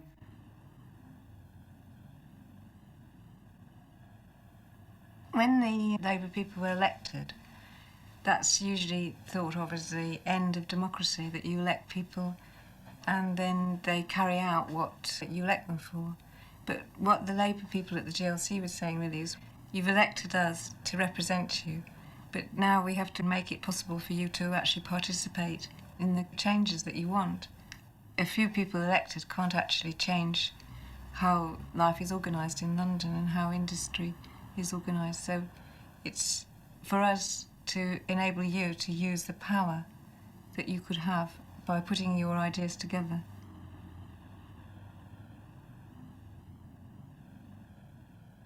The idea of the Economic Policy Unit was to develop an economic strategy for London, which would tackle the fact that there was unemployment and, given the failure of planning from on top, develop a strategy for all the London industry and economic needs with trade unionists and community groups.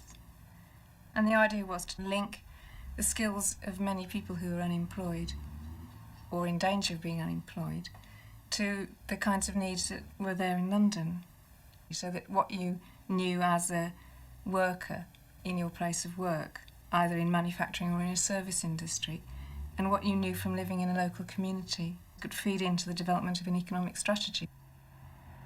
And it reached out to a lot of people who wouldn't connect with socialism, and it could have been a means to create a socialism that was outgoing and was relating to people's needs in a very flexible way. And that chance was lost.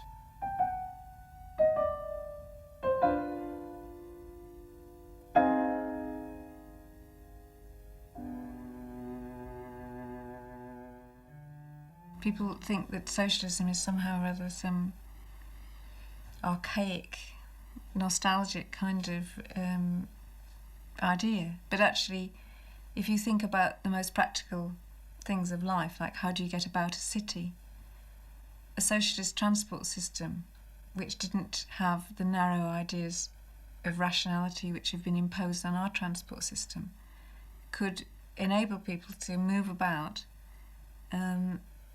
more efficiently and also more pleasantly. Because what's been happening to the transport system under the Conservative government is that a very narrow idea of economy has been imposed. There's the idea that the purpose of moving people about in a city is simply to get them from one point to another point in the most cheap way possible. This resulted in the acceptance of one-person operation buses. When the transport was taken over from the GLC, the government-appointed body just cut the conductors. This meant that we have these buses that go much more slowly, they're much more uncomfortable, the doors are quite dangerous, the vision of the drivers is blocked. Also, the people who are trying to take the money and drive the bus suffer from stress.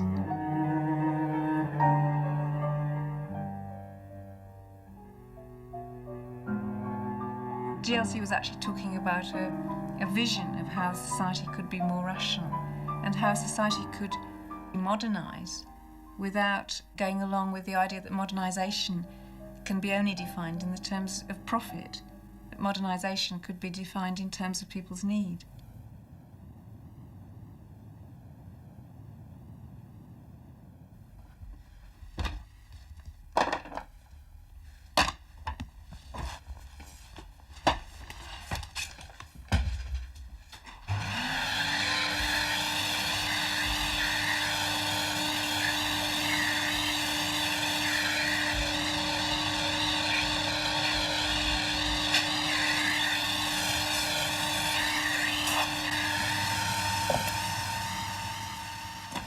You learn that it isn't just a matter of having good policies.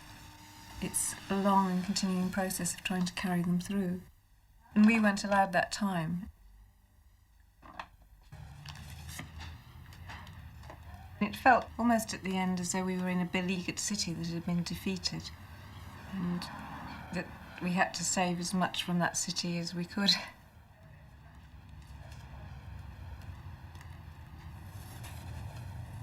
3.5 years isn't very long to learn how to do something that is completely new. How do you not simply have socialism at the top, but actually have people actively involved in changing their lives? So I think it's a long-term attempt to work out historically a different meaning of socialism that isn't the authoritarian kind of state socialism that was associated with Stalinism. If we hadn't had the experience of combining participatory and representative democracy in something like the GLC, we wouldn't have the idea that there was a problem about how you do it.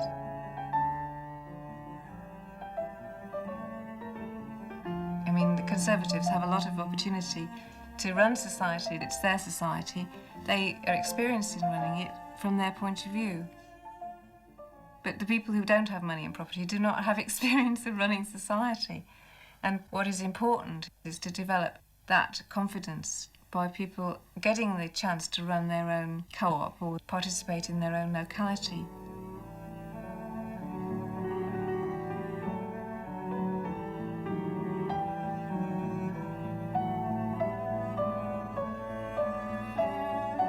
The Greeks talked about the purpose of a city being to enable people to live the good life. But that's long lost in our city, and people usually talk about relationships only in terms of danger or crime or fear. So the GLC had the imagination, because it went out to people and asked them what they wanted, to create situations in which people could meet which weren't fearful and gave pleasure to people. And there's no point really in living in a city unless you find a way in which you can associate better, because otherwise you might as well live as hermits in the countryside. But something like Westway Laundry, people went there not only for a practical need, but because they enjoyed each other's company, and that's continued, so that they've carried on even though the GLC's gone.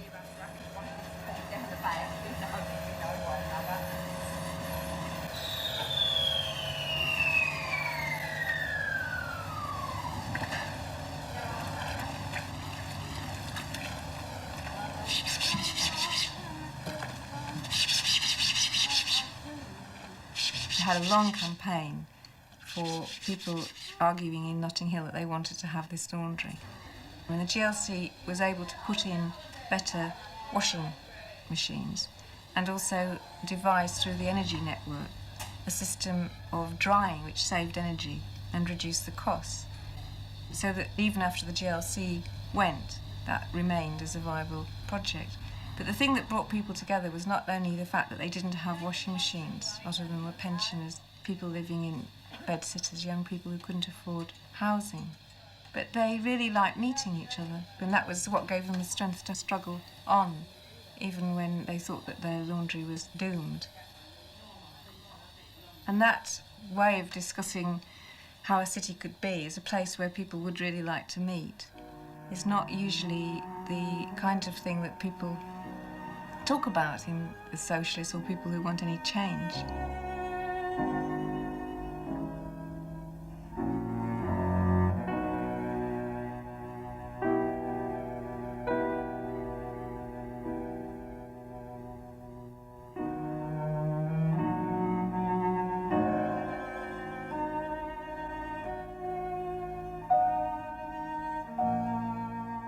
Socialism was very much part of the idea that what you should have is enlightened experts deciding how the state should intervene to decide the best welfare for people's lives, and our welfare state is based on that. And there's a lot of ways in which that is a lumbering state bureaucracy and doesn't always meet people's needs.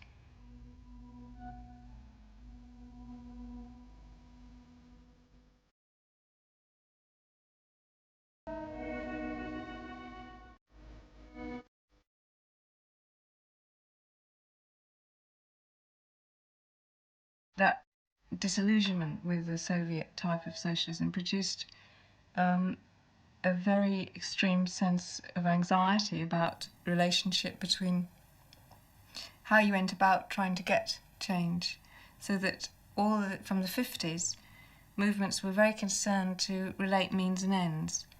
And the most influential movement was the civil rights movement in the States, when there was a passionate concern to make means and ends connect.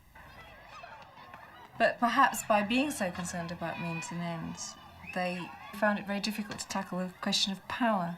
So you've got a split between people who are trying to create a new kind of community, a better way of living, and the problem of political power. It became apparent that there are snags in participatory democracy, because who do you decide are the people who have the right to speak for a community? When you look at it from a long way away, a community can seem like some organic and united group. But as soon as you begin to look at it in detail, you see that there are people who are the market traders. They have one kind of perspective and interest. You've got another lot of people who are concerned because they're from a particular ethnic minority.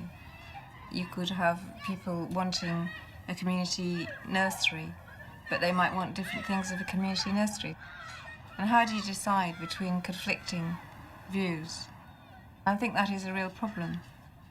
But if you have the time to work those out, you've got the chance to get a better kind of and fuller democratic system than just voting for people.